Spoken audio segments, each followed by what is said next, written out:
এই চাচি, আপনি তো আমার কাছে মাছ দিয়ে তুই আয় বললেন, আপনার মাছ আমার দিয়ে তুই আয় বললেন, ধরেন আপনার মাছ নেন। আপনি তো আমার মাছ দিয়ে তুই যাইতেছেন গা, আপনার মাছ নিয়ে যাবেন না? না না, আমার না, এটা আপনার মাছ নেন। হ্যাঁ, নিবার পাবেন না? তা আপনার মাছ আমার দিয়ে তুই যাইতেছেন গা কে? হ্যাঁ, নিয়ে যাইতে পারবেন, বাড়ি যাইতে পারবেন ঠিক মতো? হ্যাঁ, আচ্ছা, এই মাছ মুসিরম করে আর কি ওরে দিয়ে না নাকি? হ্যাঁ চাচি শুনেন, ওই যে ভিডিও চলতেছে বুঝছেন, আসলে আমরা আপনার সাথে একটু মজা করছি। এই মাছ এটা আল্লাহর তরফ তো দিচ্ছে। আপনি কি চাইছিলেন আমাদের মুরগি কিনা? আপনার একটা মুরগি লাগবে তাই না? মুরগির বদলে ডাবল বড় মাছ পেয়ে গেছেন, খুশি না এখন আপনি? খুশি।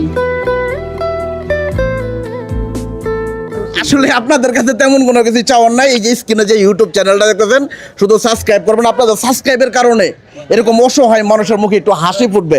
তো এই যে মাছটা পাইলেন, এখন কিরকম খুশি লাগতেছে আপনার কাছে?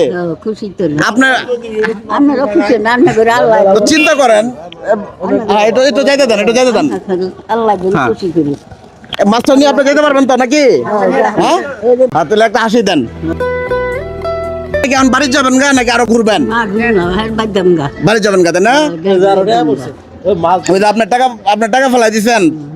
আচ্ছা, আপনি এখন ডাইরেক্ট রিক্সা দিয়ে যাবেন, আমি রিক্সা ভাড়া দিয়ে দিতেছি। হ্যাঁ না, রিক্সা ভাড়া আপনার আমি আরো 100 টাকা দিয়ে দিতেছি, ডাইরেক্ট বাসায় যাবেন ঠিক আছে?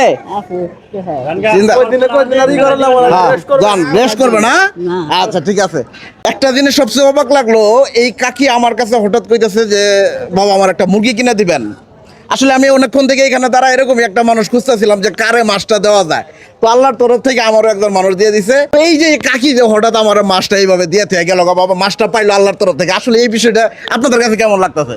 না, আমার কাছে তো ভালোই লাগতো। তো আসলে ভিডিওটা সবাই প্রচুর পরিমাণে শেয়ার করবেন। আপনাদের শেয়ারের কারণে বা একটু ভিডিওর কারণে একটা অসহায় মানুষ যদি একটু ভালো খাবার পায়, এটাই কিন্তু আমাদের সবচেয়ে বড় পাওয়া। সবাই ভালো থাকবেন, আসসালামু আলাইকুম।